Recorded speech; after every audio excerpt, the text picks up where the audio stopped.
I do not think she was standing there being probed by this evil sexy man and thinking about how Tamlin might bite her breast. You don't know that.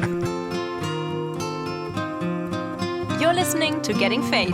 We, Lukas, Lea, and Meike are reading A Court of Thorns and Roses for the very first time. Today we are covering chapters 25 and 26. Get Fae'd with us! Woo! Guys.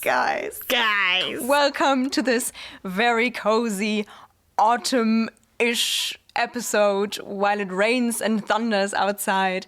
I'm sorry if you can hear any of the rain drumming against our windows, but I guess it's also a soothing sound, so go ahead and enjoy. this is now an ASMR podcast. And we are about to cover two very, very exciting chapters. Yes. Getting fun today, guys. Just a little teaser. After Meike finished these chapters, she said, good chapters. And Nice. that is, wow. I actually That's said some it high twice. praise. Yeah, That means something. In episode 11, she said evil chapters after those chapters, but now it's good chapters. I think after the last episode, which was a little bit, Disappointing. mellow. It was kind of a slump in Yeah. the mood, I think. Nothing happened. Yeah, and now, guys, I'm so in. I've never been inner. And I predicted it, that something would happen. Let's not talk about the last 10 times that I predicted that, but I was right this time. Good job, Lukas. Thank Gold you. star. So, because nothing happened last episode, will we just get right into this one? Well, I guess she kind of got the sight. She can now see fairy realm shit. That's right. And a head appeared, which was a prank by the High Lord of probably Night Court. No, it was Night Court. That was confirmed, right? And that's Yeah. all that happened. Interesting. I'm really excited to meet this High Lord. Shut up! You're spoiling all the fun. Okay, so now after those very disappointing chapters and all the not action that happened, Tamlin is now once again called away from the mansion and does not tell Feyre where he's going and why he's going. But Feyre supposes it's because the blight is nearing Springcourt. Ooh. And at least he makes an effort that she knows he's okay when he doesn't return at night. Yes. Question about that. He has Lucian tell Feyre that he's alive and fine. How did he tell Lucian? Can he cast message? Or was Lucian with him? To me, it seems like this court is not as big as it seems, Like he is at the borders or something, and there is enough time so that he can tell Lucian, go home, tell Feyre I'm okay. But I don't know. Maybe he can just cast sending. I have to say, I have like a little theory about what Tamlin was actually doing, but we will get into this later. Okay. It's not a big theory. It's just a fun theory. So while being very worried, Feyre is also very sure she's now totally falling for Tamlin. And she also knows it's probably going to break her heart, as we are. Yeah. I was happy that at least she was reflecting about that. Yes. That she was like, oh, I think this is going there. This doesn't feel like she can't do anything against these feelings, but it doesn't feel like this is going to end well. But this could either be like, woo, foreshadowing, tragic love story, or, oh no, I'm not good enough. He doesn't like me that way. And turns out he does, so... We'll see. Yeah. Maybe in this chapter. Despite all this pining over Tam, Tam. there is also a party going to happen. Another holiday. Yeah. Please be a not fucked up holiday. That's what Feyre thinks. And how do we find out there's gonna be a celebration? Because there's fiddling in the garden. And when it said fiddling, I thought it was Tamlin returning and announcing his return by fiddling because he made this comment about being a mean fiddler. But it wasn't. It was just random fairy fiddling. Yeah, I also thought like he just came home, stood in the garden and was like fiddling for himself. But no, it's a party. It seems like a cool party and, it's a private party. We learn that it's usually like in summer court because it's the summer celebrations or something. For summer solstice. And then I was wondering, how long ago was this spring celebration? Like 3 or 4 days? What? Why? What? Hey? Well, spring is short.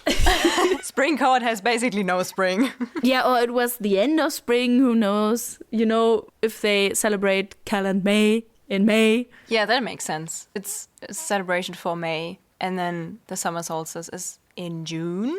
Which would also still be a month, Yes. but It's strange. But yeah, because it's a private party, Feyre is explicitly invited because no other courts are there or people from other courts, and it's just a spring court party to greet the summer. Just sounds like a good time. Yeah, it sounds like an actual nice thing to happen in her life.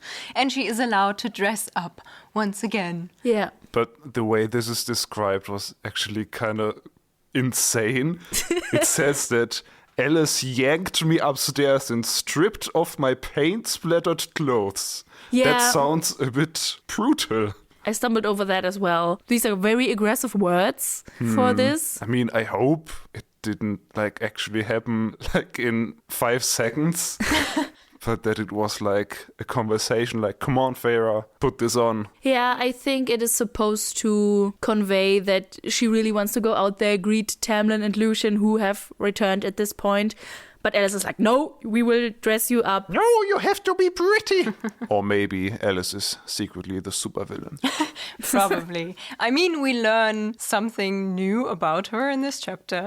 It's so weirdly dropped that I didn't even catch it the first time. But then I went back to the sentence because I was like, what did I just read?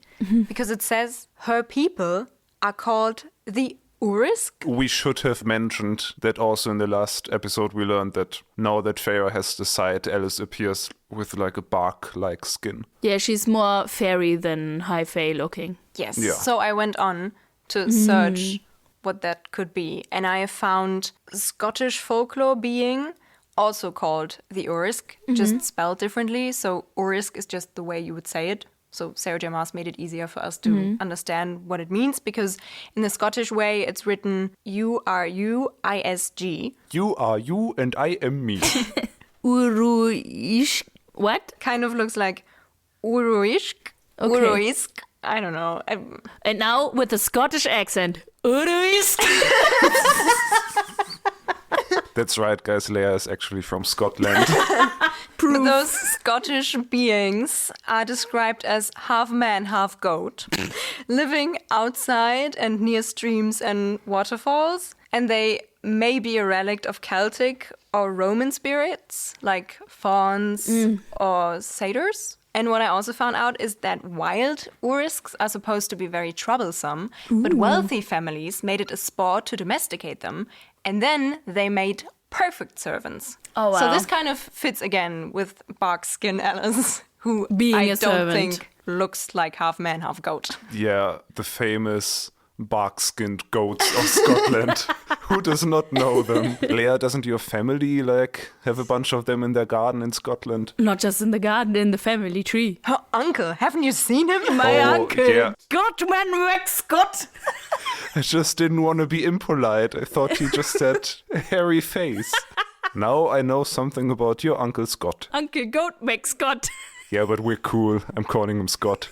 I think he'd appreciate that. Now focus on Alice dressing Feyre again, because I got kind of caught up on how her body was described as now a woman's body. And I think this is because Feyre was introduced to us as such a naive and young character, that now that we're getting to a bit more spicy romance, you know, it would just feel off for her to be mingling with this old guy. So now we have to...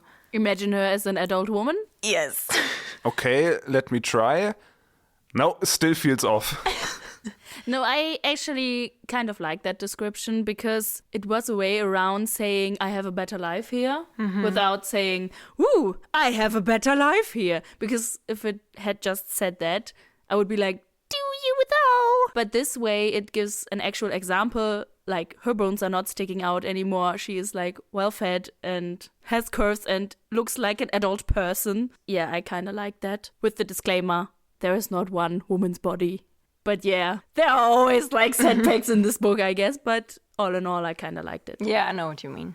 I guess it doesn't matter what we think, because Tamlin and Lucien think Feyre looks positively Fae, which is a very high compliment from two Fae lords. Well, Lucien's not a Fae Lord. Yeah, well, He's the son of a Fae Lord. He's a Fae Princeling. His lordship. Or maybe Lucian just slipped because he knows that Feyre secretly has Fae ancestry. Nah, I'm not believing in that after anymore. these chapters, I think our theory is debunked. Just one thing, when Feyre sees Tamlin, she wants to purr again, which is just further foreshadowing that at one point in the story she will turn into Cat Feyre. Well, she's really getting the hots for Tamlin. And it's kind of awkward how she hopes he doesn't smell her horniness while they walk out to the party. But then he just leaves her, once again, alone with the Fae. But these are nice Fae. Yes, but what's that? He was away, and then he just loses her at the banquet? But the thing is, before that, what I found interesting is that he makes an appearance with her, like saying, "This is my escort to the party." Oh, you're right. I didn't even think of that. The High Lord of Springcourt arrived with a mortal. I mean, it's kind of strange that it's not even mentioned how the others react. Well, It seems like a big deal. Well, Feyre explains that she does make an effort to try to not look like just Tamlin's human plaything. And I was conflicted at this point. Like, he just leaves her, what the fuck? But I think I did change my opinion during this chapter. First, I was like, how can he just leave her alone with all these Fae? But then I thought, well, this is now her home. And she can do whatever she wants here. She is free to roam and she doesn't need a protector or a chaperone. And I think this point is made later in this chapter as well. But still, it's like when you go to a party with someone and then just disappear without an announcement, it's still kind of rude. Especially after what happened in the last chapter. I mean, they found a decapitated head in their yard. So someone came very close. And it again seems like Prithian is very dangerous and Springcourt is kind of in danger. And then the next chapter is a party where he's like, oh, everything's fine. I can't just leave her hanging around. Yeah, that was what I was wondering as well. Like, when did we reach the point where she's like, I am safe at this home. This is my place. I belong here. Maybe that's what she looks positively Fae means now. You're as much Fae as you can be.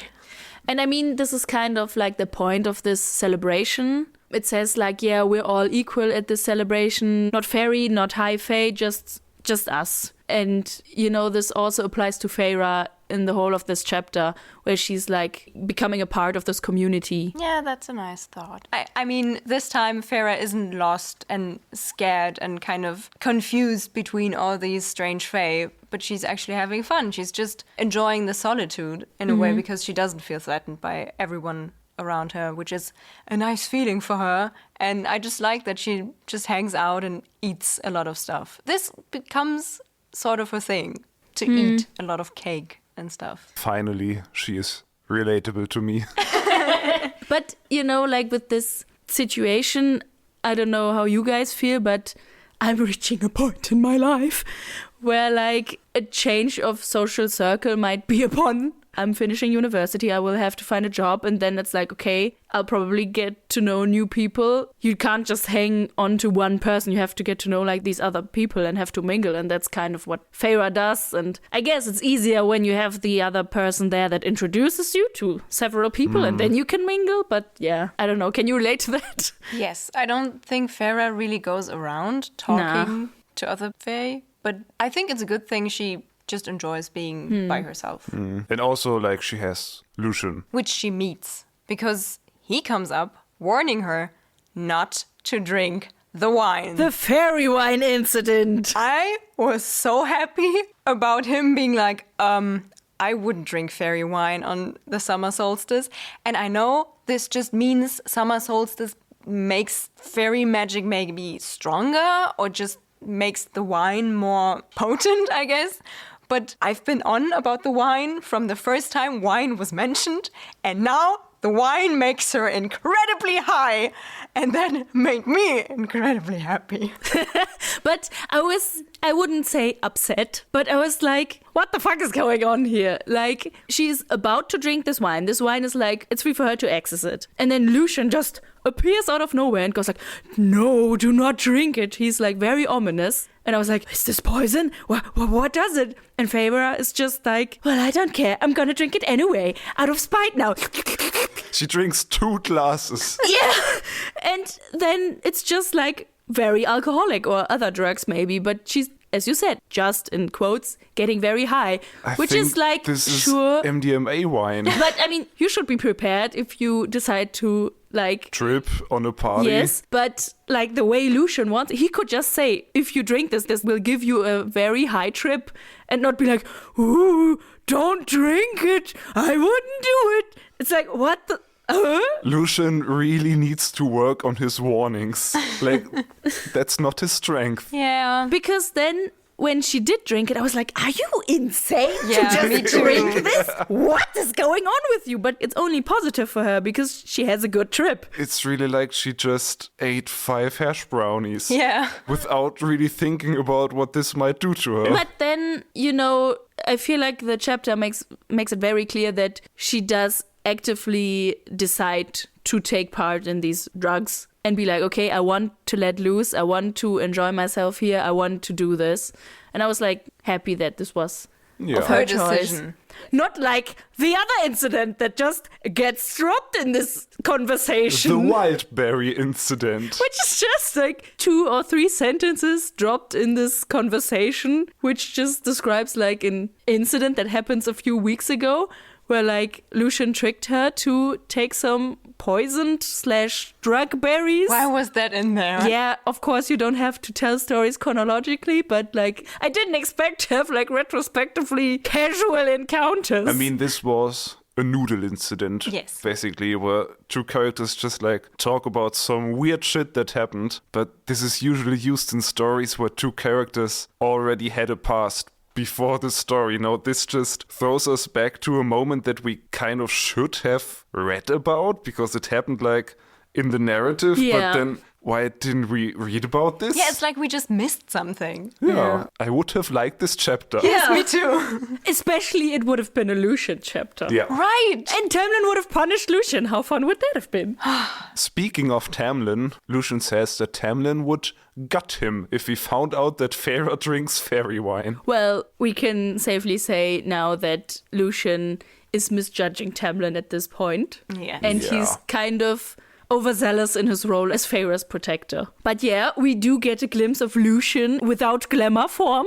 He's just a fiery boy. Nice. As if I needed more incentive to find him attractive. Ah, he's awesome. Hey. And then Feyre drops the funniest line in this chapter, if not the book. Yes. She looks at this not glamored form of Lucian and goes, I'm going to paint you.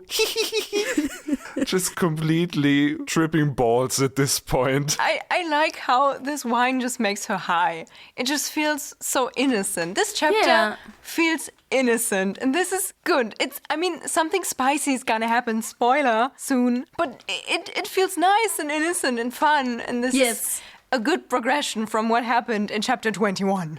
Yeah. Yeah, it's just a great time. Feyre has a great time. I can relate to how she has a great time. Like Yes. being drunk and dancing and forgetting oneself and just being part of one mass dancing. Yes, she's just twirling around and enjoying Yeah. the music, and then she gets drawn to the band playing the music, and we find out that one guy playing the fiddle is Tamlin. What? So his comment about playing a mean fiddle wasn't just a throwaway line, but it's coming up now again. And he's really good. He's not just really good at playing the fiddle, he's also very good at letting her have this moment, which surprised me and made me very happy, because he just tells Lucian to go away and he will look out for Feyre so that she's safe, but he doesn't interfere with her dancing and just lets her enjoy the moment, and he isn't angry, but is happy at her feeling so free at this party.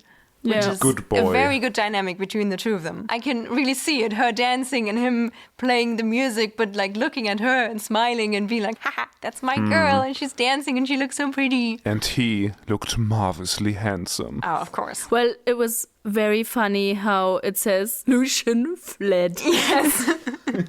I think Lucian is kind of overwhelmed with this situation. I can only imagine that Tamlin probably has never been in love with a mortal before, and that Lucian doesn't know how to handle romantic Tam, who also kind of has to protect the one he's in love with, not in like a man protects wife way, but because she is mortal in a very dangerous world where people probably maybe not like the mortal person. So he's like, okay, he likes her. I gotta take care of her.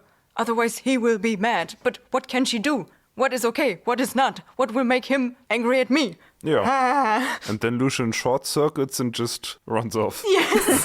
I brought a quote where it describes Feyre dancing and being free and such, and I really liked it, so I would like to read it to you. I wasn't fairy, but I was part of this earth, and the earth was a part of me, and I would be content to dance upon it for the rest of my life. And I just thought that was very wholesome and some self-love from Feyre, and I was very happy about it. But yeah, Tamlin tells her, dance, Feyre! Dance. That was a bit yucky. You know, this was a good chapter, but now and then again, there are some lines where I'm like, huh. Yeah. But all in all, good thing. There is a paragraph in this I want to read to you because I feel like this is the first time this book is really sexy. And it's sexy in a way that I didn't expect. He grinned at me and I didn't break my dancing as he rose from his seat and knelt before me in the grass, offering up a solo on his fiddle to me. Music, just for me, a gift. He played on, his fingers fast and hard upon the strings of his fiddle. My body slithering like a snake, I tipped my head back to the heavens and let Tamlin's music fill all of me. They have, like, music sex. And I really like this part of the book. It felt very sensual and silly, but fun. Yeah, I agree. I just imagined him like a rock star playing a guitar solo, but on his fiddle, like on his knees. I mean, she then goes on. Everything became a blur of color and sound, and he was the only object in it, tethering me to sanity, to my body, which glowed and burned in every place he touched. Yeah. Wow. Yeah, it's very, as you said, sensual and body-centric, and it's also not shying away from like bodily functions. It's very well and intensively described how she's sweating intensely and he's sweating. And I feel like in our society, it's like sweat is nasty and oh no, I'm doing heavy bodily work, but no, you can see not a drop of sweat because I'm perfect. No, these are like people dancing in a club and they're sweating all over the floor. But what is it with fictional characters playing the fiddle or violin in other stories? Because I have at least read 3 books, this one included, where like a main character plays the violin, or in this case the fiddle, and it makes them super special. Also, Lukas is playing the violin. I was just about to say, is this just your life? Because your boyfriend plays the violin? So what do you guys think? I think it's a special instrument. And you usually don't know that many people in like everyday life that pick up the violin as an instrument. I feel like especially it's not the most masculine instrument. Excuse me. Like vibes.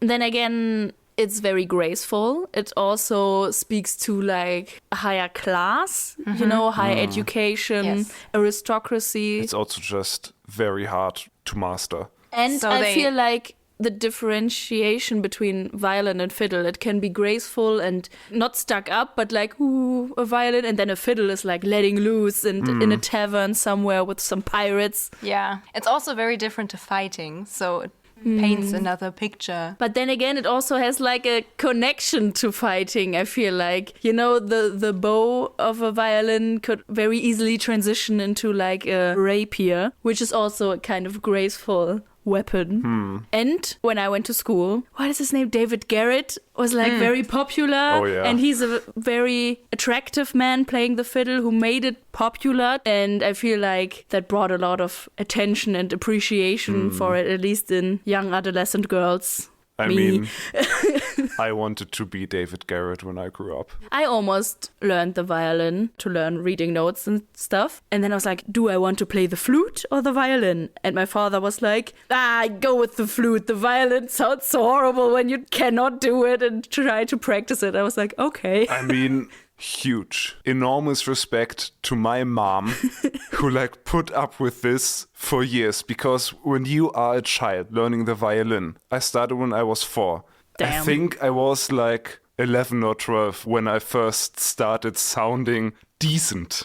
But this is also where my little tiny theory comes in, because I want to think that Tamlin was not away overnight to fight some monster or to fight the Blight, but he just had band practice. I love that. And he wanted to make it a surprise. And he came back completely unharmed. Maybe except for some calluses on his fingertips. Ooh, rough fingers. There are several paragraphs that describe Feyre dancing, and I felt they were never like repetitive. They were always like fresh and new and exciting. That was cool. I think I found my favorite quote in this book so far. At one point, she's like, I was as unburdened as a piece of dandelion fluff. Yeah. And it just describes her feeling so well. Thinking about how a piece of dandelion fluff might feel, that is what I want to achieve at some point in my life. Maybe you should go out dancing more. Maybe I you should take more drugs. This is the lesson of this book. But after having this moment and her dancing so freely, Tamlin finally stops and dances with her. Aww. And it's just cute. It's just a great time. They're just having a great time, and it's great to read it. Right, she's just having fun with a boy she likes. Man, age-old being, but whatever. And it gets even better. He like takes her for some privacy, and they sit down on a hill, and they watch beings of light. The Will-O-Wisp. Will-O-the-Wisp. Will-O-the-Wisp. There's the in there. I know them as just Will-O-Wisps, not Will-O-the-Wisps, but I think Will-O-the-Wisp is like the right name. They are like, I think, the Fae mythology creatures that I like the most. They are so whimsical and beautiful, and I'm just like, no, pretty. They like go to this field and just dance in private to the music of the world. Yeah. Banger date. I feel it's better than the pond. Yes. Yeah, and they dance till morning, basically. What I find interesting is that Will-O-the-Wisps do have different names. They're also known as ghost lights or Ignis Fauti, which kind of relates to the German name Irrlicht, which describes like going away from your path and being led astray, which is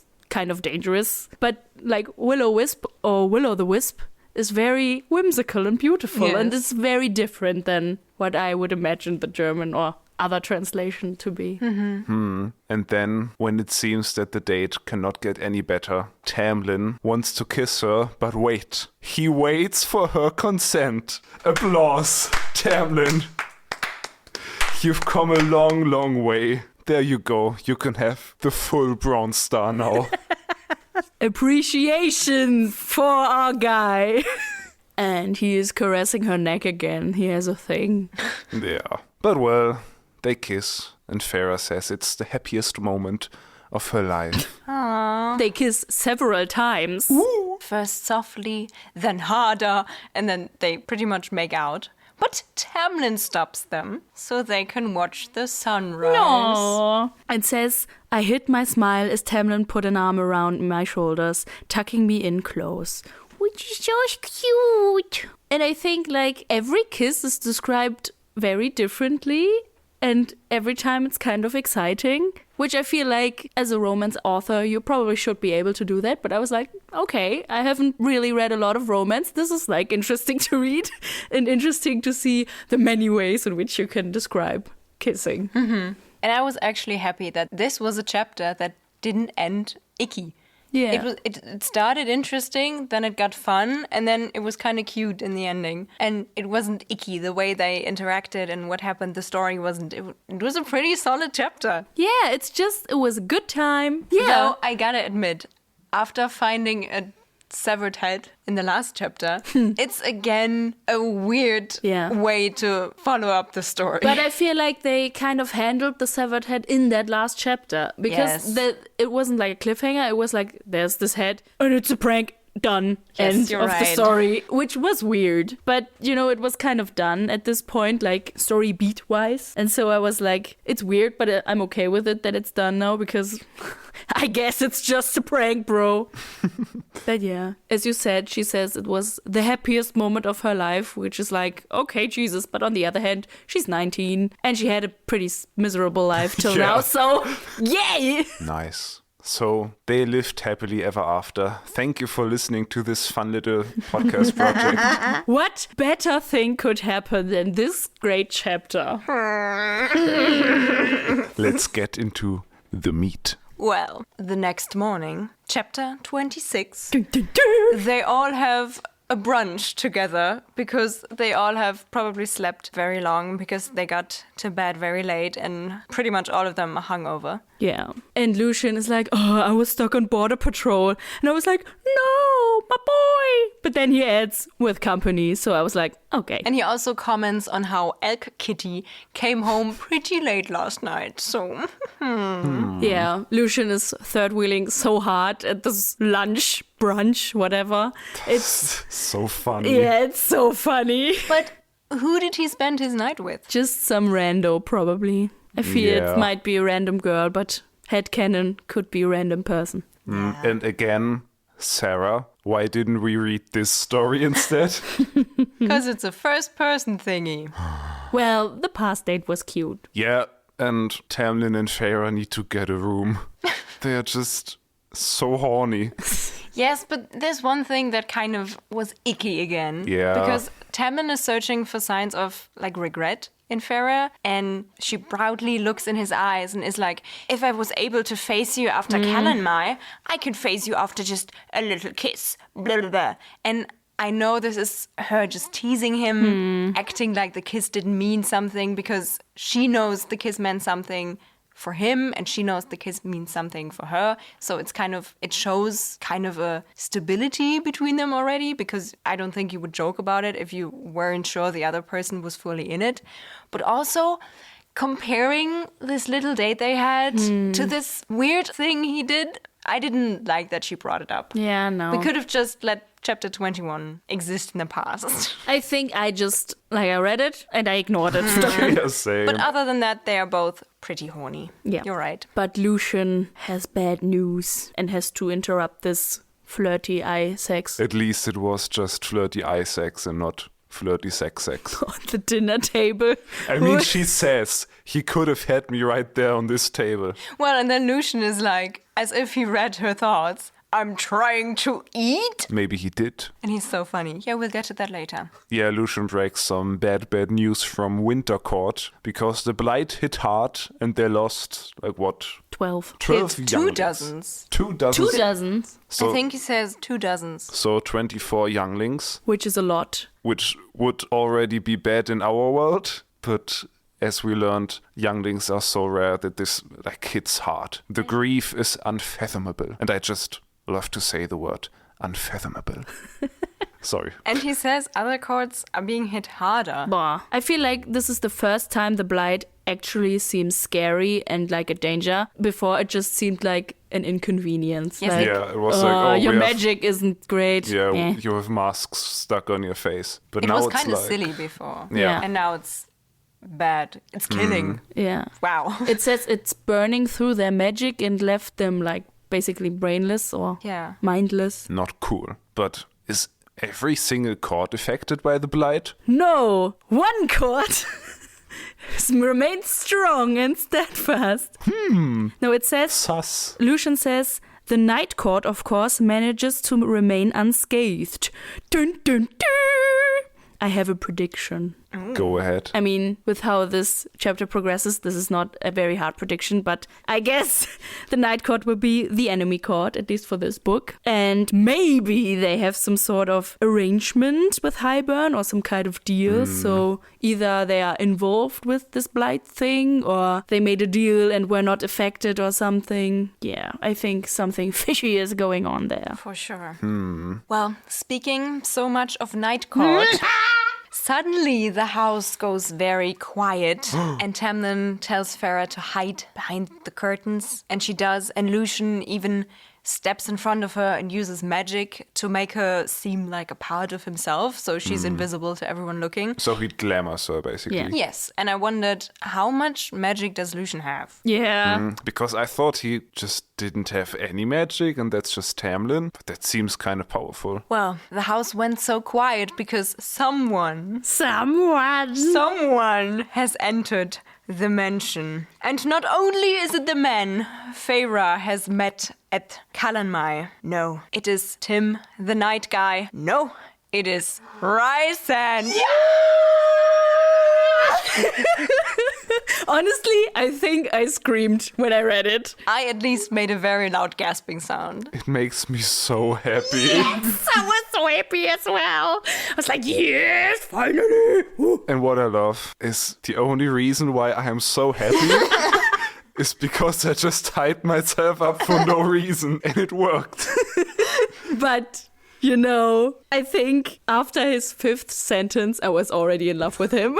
I mean, Lukas, you have a thing for hyping yourself up about names. Yes. Recently, the two of us have been watching Gilmore Girls. And Lukas was asking me in like season 2 if I liked Rory better with Dean or with Jess. And for everyone who knows Gilmore Girls, you know this is a very hilarious joke because my answer was Logan. And Logan appears in, season 4? I don't know. And from that moment on, every new character entering the screen, he was like, is that Logan? Is that Logan? And when Logan finally appeared, he was like, yeah, Logan! And then Logan did Logan things, and I was not pleased.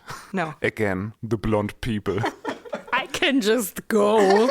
No, but I love the way Tamlin receives Rysand. He acts like he's just slouching in his chair, and I feel like he's receiving him like an unbothered ex. Tamlin just pretends he's like cleaning his fingernails with his knife, and Lucian pretends he's just looking out the window like loop-de-doo. Very casual morning activities. But I feel like before we keep on talking about this chapter, we have to clarify one thing. It has been brought to my attention that some people think Rysand is not pronounced Rysand, and not Rysand, and not Ruzan, but Rysand? No, I refuse this. He will stay Rysand forever. I think it's because there's like a pronunciation guide online. But that I you can don't know if access. that's like official. I think it might be.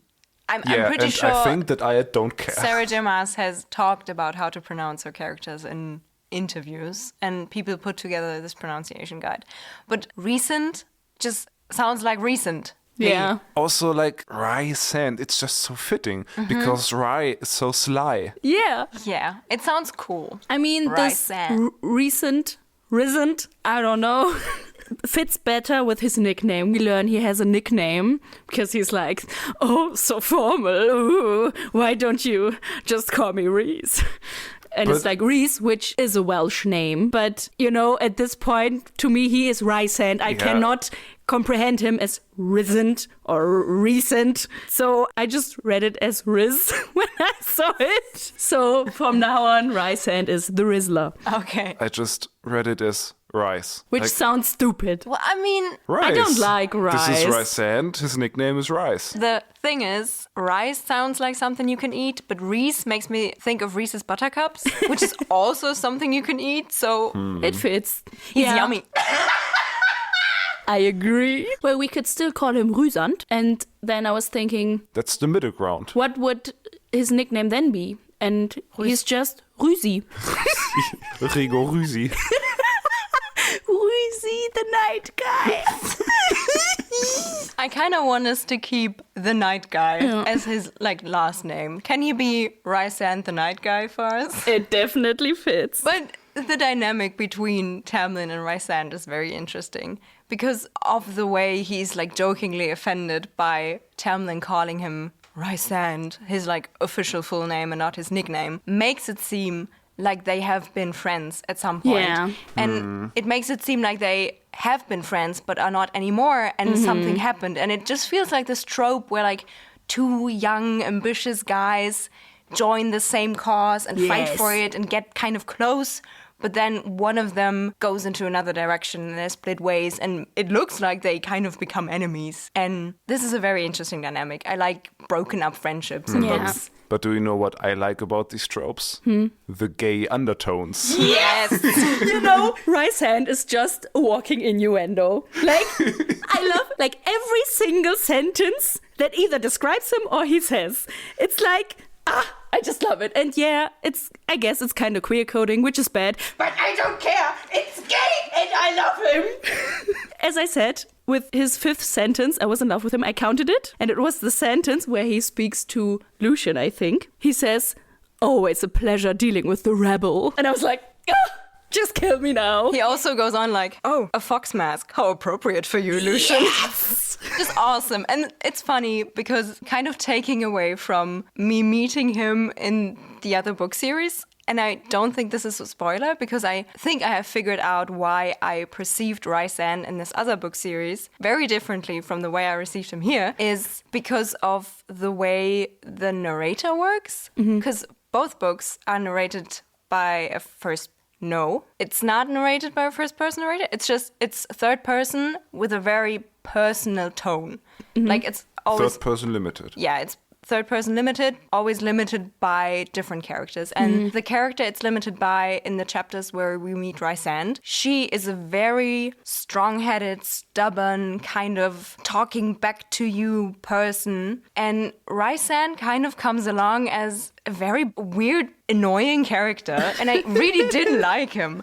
I knew he was a thing in these books. I didn't know what role he played, and he just felt so different, and I think it's just because of the different narrator. I don't think it took away like his character development. I think it was just two different people reacting to the same character. Also, Feyre is just switching between intimidated and very horny. Like one description is, his voice dropped into a whisper, an erotic caress of sound that brought heat to my cheeks. But you know, when she describes that, he is actually talking to Tamlin. So it's gay! But the thing is, her being intimidated and then horny and then intimidated and then horny is something we like pointed out as pretty strange and kind of problematic in her relationship with Tamlin. But for some reason here, it's so different. Yeah, you know, I think, at least at this point, she's not immediately like falling in love with Rhysand. Yeah, he's just very hot. Yeah, and that makes him kind of dangerous because, you know, he knows how to wield it kind of way. But to your point, Meike, where you said, like, oh, they were friends, but they aren't anymore. It seems, or we learn in this chapter that apparently they were not just in, like, Tamlin's father's war band, but in other war bands together. And he was a kind of mentor / older brother figure to him, where he's like, I taught him the way around women and weapons or something. He really taught Tamlin some techniques in the bedroom. Immediately that made me think of that one scene in Challenges where they talk about how one of them taught the other how to jerk off. Yeah.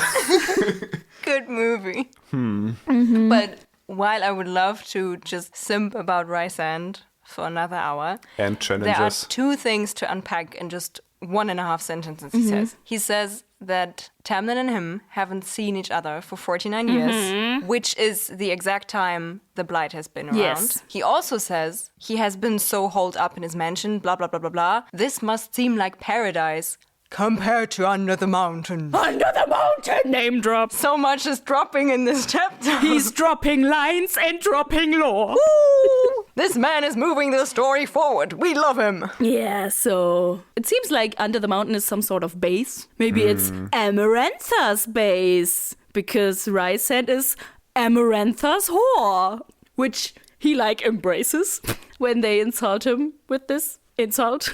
Yes, we meet another player in the game, Amarantha. Well, we don't meet her, unfortunately. Yeah, they talk about her, Yeah. so we know she's another player in the game. She Is she, or is she just She one must of the be she's? she, Is right? she the evil she, or is she just another evil she? She must be the evil she. Yeah, but Sarah, what's with your naming? Why is it so grain themed? Yeah. These two Night Court people are called Rhysand and Amarantha. Do we know if she's from Night Court? We don't. No, but they work together. Because he is the High Lord of Night Court, but he's like a lackey for this Amarantha Yeah. person. I Actually- don't think she's from Night Court. Coming back to the naming thing, I was first thrown off by her name, Amarantha, because amaranth is a grain which looks kind of funny because it's very purple. And then I remembered that like ages ago, when I first read about the existence of amaranth in some recipe for cookies, I think, I Googled it and I found out that it's a grain that is apparently very strong.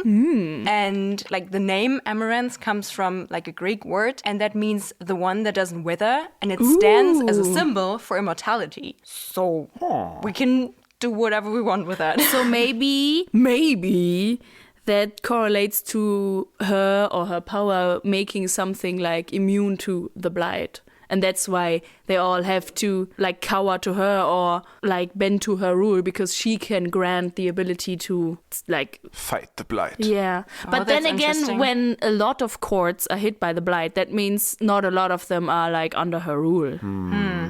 But yeah, speaking of Lucien and Rysand, I feel like they have a very special relationship because Rysand is just dissing him all over the place. Yeah. And I feel like I'm just like reading almost every sentence he says at this point, but I just love this so much. Little Lucien, you certainly gave them something to talk about when you switched to spring.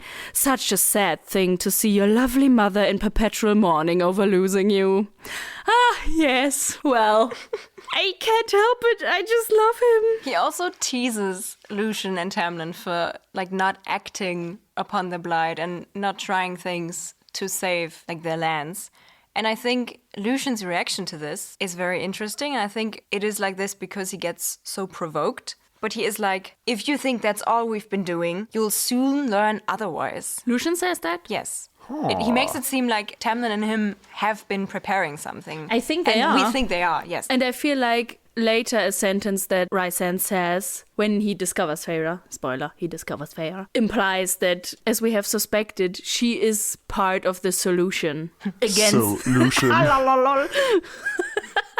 Yeah, but every sentence of his is better than the next, and I love the moment he gets that someone else is in this room, because he like casually puts a hand on Feyre's stool, and he then notices that there is an empty plate. So a third person dined with them, and then he's like, oh, where's your guest? And I just love that moment. It just says, Rysand studied the table. And I love how this builds up so easily to, oh my God, he notices the plate. He notices someone else was there. Oh my God, he's going to notice her soon. Yeah, especially like he was already kind of on his way out. And then again, it's like, oh no, so close of getting away with it. But no. Yes, I like that moment. Pretty tense. Yeah, as I said, I kind of almost just wrote down quotes from Rysand, so I'm not quite sure anymore which quote was dropped. But like Lucien at some point speaks up to him, and Rysand is like, how dare you talk to me like that? And Tamlin is like, well, I'm not enforcing rank. And then Rysand is like, but it's so entertaining when they grovel. That's shortly before he notices Feyre. Okay, yeah. I think the atmosphere shifts after he sees Feyre, after he like just makes the glamour vanish, which means he's very powerful. Yeah, but at this point I was like, wow, how powerful is Lucien that he could glamour him at this point, because he seems a lot more powerful than Tamlin, but Lucien was able to glamour him for this point. Right, that's true. So yeah, he sees Feyre. And he's pissed that Lucien tried to glamour him. Yeah. And then like a really intense confrontational scene between Lucien and Rysand follows, and Feyre comes in with a, no, I would never dare to paint that dark immortal grace. And I'm just like, girl, why? Just let me enjoy this. Just go away. You're right. I was so mad at her for like interrupting the moment. This took me out of the moment so hard. I was just like, no, I don't want your shit. Paint, go away. I just want the scene. I guess because she wasn't part of the scene, because she was glamoured, it just felt like a third person narrative. And you could just enjoy the scene from like an outside view. Which made it very exciting. Yes, and that's enjoyable. how I like to read fantasy. And then she kind of chimes in again. And it's like, I like painting. Do you remember that? But him? Oh no, I won't paint him. I was just like, why? And not only does Lucien disrespect him by glamoring him, he also lies to him. And says that Feyre is his betrothed. He's just like the best improviser in the house. Yeah. I feel like in his youth, he had a lot of improv comedy clubs. While Tamlin was writing his, like, fuck poetry. Was it fuck poetry? Yeah. It was fuck poetry. Do you think he wrote it together with Rysand? Probably. Maybe. But I love Lucien for coming up with, it's maybe not a solid lie, but he doesn't blink, doesn't stutter. He just goes on, oh, she's my fiancé. High charisma stat. Yes. And just imagine this from Rysand's perspective. You know, Lucien left his court because he was together with like this lowly fae. And then you meet him again after 50 years. And he's betrothed to this random mortal woman. At this point, I was asking myself, like, Rysand is such a cruel man. He is an entitled, snobbish asshole. And yet I love him immediately. Whereas Tamlin, who I am supposed to kind of like, I just find him annoying. I asked myself the same question because I feel exactly the same way. And I think it's just, it's because Rysand is so over the top, edgy and evil and he's cruel. Like comically evil. Yes. Well, maybe not comically, that kind of makes him sound silly. Yeah. But he's such a step above everything else that you can just enjoy the narrative and be like, okay, this man is so unrealistically dark. We just go on with it and he's fun and I enjoy it. But Tamlin, he feels like someone you could meet. That's the thing. In our world. Rysand is just, he cut a head off as a prank. And that's just, you don't really get that in your everyday life. But we all know a Tamlin in our lives. Yeah, I think that's the point. Like, if I would meet someone like Rysand, I would not find them, maybe attractive, but I would not find them like... Likeable. Yes, and like a person I would want to interact with and not... I mean, like, if I would just see them from a distance and not interact with them, I'd probably go like, damn. But that's it. And Tamlin just hits too close to home, I think. So that's why we don't like him. And also Tamlin is boring. Like, there are bits and bobs that hint at an interesting thing, like his dramatic backstory, and I just want to be a better guy. But he's like this bland hero type, you know? He's like, I am noble and I will do everything for my girl. Which is like, okay. As Rysand comes in, struts in this room, and is like, I'm fabulous. Fuck off all people. I'm just like, yes, take me. But like, as a character. Yeah, I have nothing to add. I cannot argue. Yeah, the next thing I wrote down is a quote again. But like, not a Rysand direct quote. You might get us into trouble by just reading out this whole book. It says, Rysand brushed Lucien aside as if he were a curtain.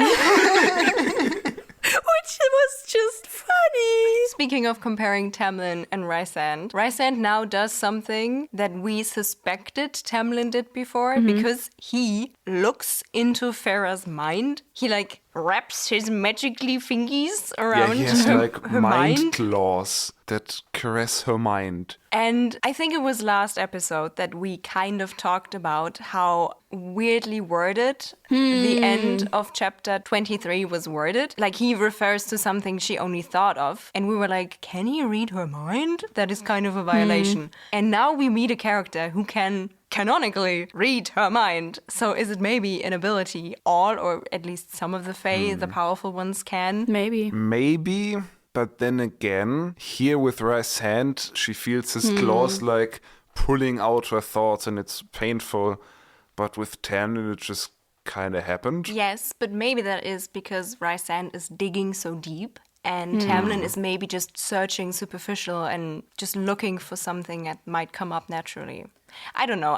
I thought it sounded like us thinking about mind-reading abilities and then mind-reading abilities coming up. That kind of felt too much to be just a coincidence, but maybe it is. Yeah, I think that was very well described, how dangerous and invasive and uncomfortable this process is, that what he does to her. We should really hate him for that.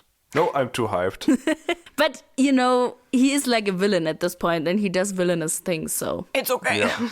No, but, like, it fits it his fits role. his character. In this moment, this book is just not making me angry. Because with Tamlin, it's like, I thought I'm supposed to like him. Why is he doing villainous shit? But here's like, this is the bad guy. He does bad things. Yeah. He's an evil man in evil clothes. Yeah.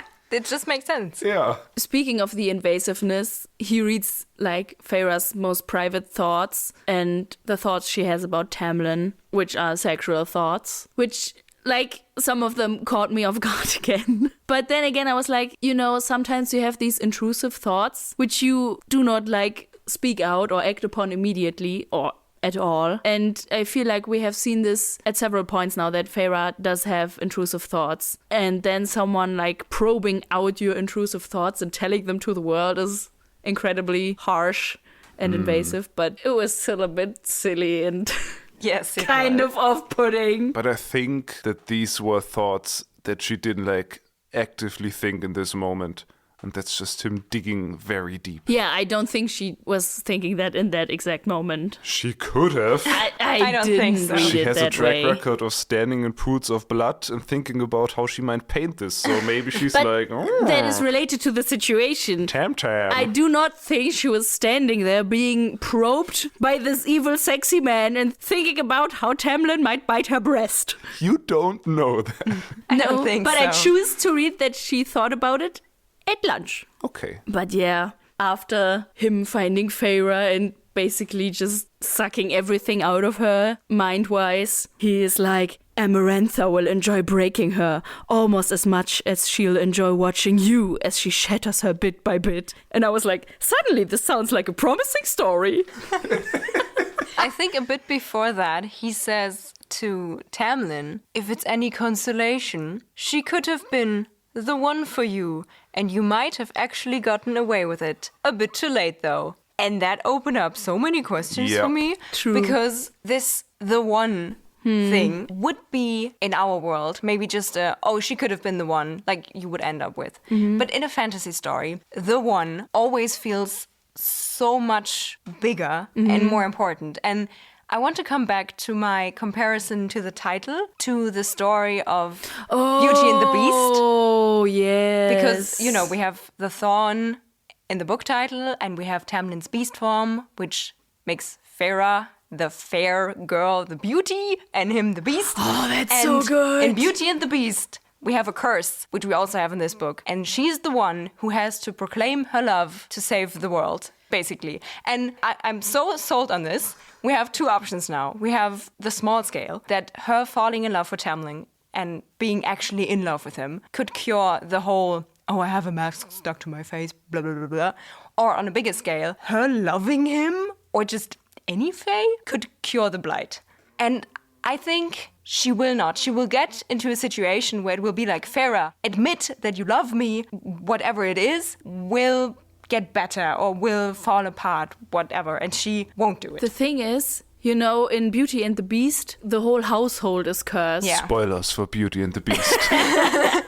Where they are like furniture and stuff. And here, the whole court, the whole household is cursed because they have their masks on. I always forget this connection. Like, it's very obvious. And I kind of thought, probably maybe the blight went from under the mountain and then flushed over the land. But the spring court being affected at their ball with their masks kind of implies that maybe the blight originated there and someone deliberately hit spring court. And that would like suggest that Tamlin himself was like the target or something. Ooh, I like it. And then he goes like, ooh, she doesn't know, does she? So she must be part of some scheme. That made me so excited. I wrote in all caps, is he alluding to his master plan? Tamlin's master plan. Because it just, we always had this feeling that Tamlin is up to some shit. I just recognized another like similarity. In Beauty and the Beast, there is the Beast who has like an advisor who is Lumiere, Lucian. And like it's Lumiere and Clocksworth who are like, no, try to go to her. Come on, you can be nice to her. You can get in a relationship with her. And Lucian was like to him, come on, go at it. You can do it. Do Yes, your you're thing. right. Does that mean Lucian has to be played by Ewan McGregor? Because he played Lumiere in the real life adaptation. I mean, it's not uncommon for fantasy books to be inspired by Yeah. fairy tales or folklore. I mean, I wouldn't blame her for that. something else made me very sure about Tamlin hiding something or having like a secret agenda. Because when Rhys threatens to tell Amarantha and Tamlin wants him to not, he makes Tamlin beg, and Tamlin does it. He gets on his knees, puts his head on the floor and bows to Rhysand and asks him not to tell Amarantha about her. And then Rhysand even is like, oh, this was too easy. You're so desperate for him not to tell Amarantha. It doesn't feel like he's doing this for Feyre's sake.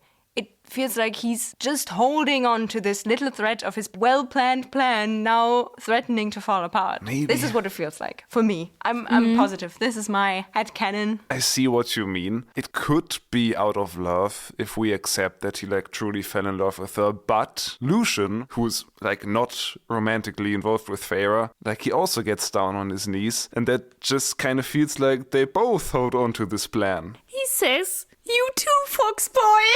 Yeah. I love that he uses fox boy. Yes. So they both back, but they're not both in love with her. Or maybe they are, I don't know. But I see where you're coming from, Meike. Do you guys think Amarantha took his eye? Lucian's eye? Kind of, because I was sold that she, the evil she, took his eye. And if we just assume that Amarantha is the evil she, then I guess I also thought or think that Amarantha took his eye. I think it's a strong possibility, but I also think it could have been someone in Autumn Court or something. But I think it would make the story more streamlined if it had been Amarantha. Yeah, I think it's during that confrontation. It literally says, Rhysand speaks to Tamlin like a lover. I just want to point that out here. You can do with this what you want. I will. I'm totally on your side. They so had a thing when they were in their warband and just the guns. And then when Lucian and Tamlin are groveling, Feyre is like, no, not my Fey Lord, blah, blah, blah. She uses Rhysand's nickname to refer to him in her thoughts, Rhys or Rhys. And I was like, what? Can Sarah J. Maas just not be bothered to write out her own thought-out names? Is that why she needs these shortened nicknames? Because what? Why would she think about him with the word Rhys at this point? This does not make sense. He doesn't feel as dangerous anymore because Tamlin calling him Rhys, while still being very opposed to him, highlights their tension. Because something was there that is not there anymore, blah, blah, blah. But Feyre does not know him. And now she's just like, oh, this guy. I'm just gonna use his nickname because Rhysand was too long. Yeah, as a result of this begging, he doesn't truly say like, no, I won't tell her, but he's like, yeah, maybe. But he's like, it's off-putting. Becoming High Lord made you so boring. He's right. Tamlin is off-putting and boring. Rhysand, come on the pot. I love the way he tells Tamlin off because he's like, well, perhaps I will, perhaps I won't. He's like, I'll decide under the shower or something. But yeah, I think Rhysand leaves with the impression that they will just follow him and come under the mountain, all three of them. Yeah, Wait. Okay. Something much more important happens before he leaves. Do you remember the dream Feyre once had? Oh, yeah. Where she's like, someone wants to know her name, but she doesn't know if she would tell. And I said, I think she will encounter someone who will ask her for her name, and she will have to decide, do I tell them or do I lie? And Rhysand asks her for her name, and she says her name is Claire Bedor, which is the name of some of her sister's friend. Well, I guess they're going to die. I mean, I think it's a good thing she lied. I kind of feel bad for the person she used the name of. I can also understand that she couldn't just like invent a name, Yeah, sure. like from the top of her head. But she goes on like, yeah, I don't know them very well, so too bad. They're just friends with my sisters. Who cares? I just have this image in my mind that at one point Feyre goes under the mountain and Rhysand is there like, I've been waiting for you and I have a present for you, your family. And then it's just some random parents of this person just hanging on a cross or something. Do you think this will bite her in the butt? I don't know. I think it read as bigger than just, oh, I invented a name. Yeah. Maybe this links Prithian to the mortal world again. Because, as you said, Lukas, he might try to find something about this person and then by accident he actually gets her family. Maybe, I don't know. Or That would be so fun. Yeah, this whole thing with the fake name just on like a meta perspective gives her name value. To me, it reads like her name means something. I think it's a good decision that she didn't tell him her real name. But it's also not the most appealing name. Claire seems so out of place in this world of unusual names. Bedor just feels weird to say. It doesn't flow off your tongue like Feyre. Also, I'm not trying to say this is a plot hole, but he was just inside of her mind. Yeah, But I think she mentions this in her monologue. Well, better give him a fake name before he can pull my real name out of my mind. Yeah. I think at this point he does not know her name. Yes. But, the threat of them finding out, him or Amarantha or whoever, is still very real. But so I guess we're going under the mountain finally? Question mark? I mean, it sounded like he summoned Tamlin and Lucian. Didn't he say he expects to see all three of them there? I don't know. It says, I'm looking forward to seeing you three under the mountain. Ooh! Road trip! But that's interesting. Do you think Tamlin and Lucian will just take her? This would kind of defeat the purpose of them trying to keep it a secret from Amarantha. Yeah, I think, or what I hope will happen is the next chapter, they will explain a lot of things to her, hopefully. And then they might hatch out a plan. But I think, like in the midterm future, we are headed under the mountain. Because Yeah, if they for do not sure. show up, none of them, I think they have a problem. Also, I hope that in the next chapter, Feyre will at least get a bit angry at them and demand answers, because she now knows that they essentially lied to her or withheld information. And I hope she addresses that. Yeah, I hope so too. But maybe it's just going like, you had a violent past? How could you be friends with someone like that? Or maybe they will just ignore it and go on a picnic date. So disturbing. But Oh, that was odd. You want to have a picnic? I'm still Let's go see a hungover. movie. That was odd. Wanna fuck? Still thinking about me biting your breast? Nom nom. I was really excited by these chapters, and I'm really looking forward to what's going on. I feel like we did actually finally reach the point of, whoa, plot is happening. Don't say that. I'm not saying, ooh, in the next chapters it will start. I feel like we have reached the start already. Yeah. I mean, if they go under the mountain, they have to pack.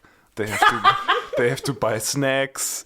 I feel It's like- gonna be a whole thing. I feel like they do have to make some sort of plan. Yeah. But do you think they will teleport there? I mean, maybe they are like, ooh, he threatened my mother, and if we go against them, we have to protect her first, like from Lucian's perspective. So maybe they go to Autumn Court first. Yeah, maybe. And think about the Jews. She thinks he's dead, or thinks of him as dead, and that they come back, and it's a conflict, and I mean, Rysand can teleport. He just vanished. Did he? Yeah, at the just end vanished. of the chapter, he just I vanished. think I overread that. Oops. Maybe they're using the fast travel in the cave. Yeah, you guys, I'm in love now. You can have Lucian, I'll take Rysand. Okay. But who's left for me? Isaac! Ah, okay. Oh no. Do you think he will capture Isaac? Nah. Maybe that's the plot. Maybe that's the misunderstanding that Claire is the girl that Isaac wants to marry. And that's why Rysand kidnaps Isaac. Imagine she wouldn't remember who Isaac's fiance was. That would be so funny. Or she chose that name deliberately. She's like, he will kill her. Lol, lol. I'm hyped. You know what I'm hyped about? What? Do you remember this little bet that we did? You are right. You were actually correct. Yes. Tim the Night Guy was in fact our beloved Rysand. Rysand. So unfortunately, no song about Tamlin. But you still have the option to write a song about Rysand. If you so like. Okay. Next episode, I will bring my guitar or maybe my fiddle, and I will give you a song about Rysand. Exclusively Yay. on Getting Fae'd. Stay tuned. This was me talking to my guitar. And if you do not want to miss that song, you better listen next time. Yeah, so that's gonna happen next episode. Well, usually at this point, we plug our socials and stuff and tell you to rate this podcast. But maybe we should just say after 13 episodes, thank you. Thank you for listening to this podcast. Aw, yes. If you have a good time, give us a follow maybe if you haven't already. That would be nice. Tell your theater kids friends and your musical lover friends because they don't want to miss Lukas' great song. And I mean, we have thanked all the listeners for listening, but also thank you to all the people who have already left a review or rating on their podcasting app. And thank you to all the people who might now do this after I so nicely thanked them for their doing in the future. So just maybe just leave a 5-star review, okay? Thanks. Or whatever kind of review you find appropriate. 5 stars. So thank you for your love, and I hope you have a great day and you feel like a dandelion fluff out in the wind. Yes, I always feel like that. That's not true. I But meant want our to feel like listeners. this. Okay. And then maybe we can all fluff together in 2 weeks, the next time when we are getting Fae'd!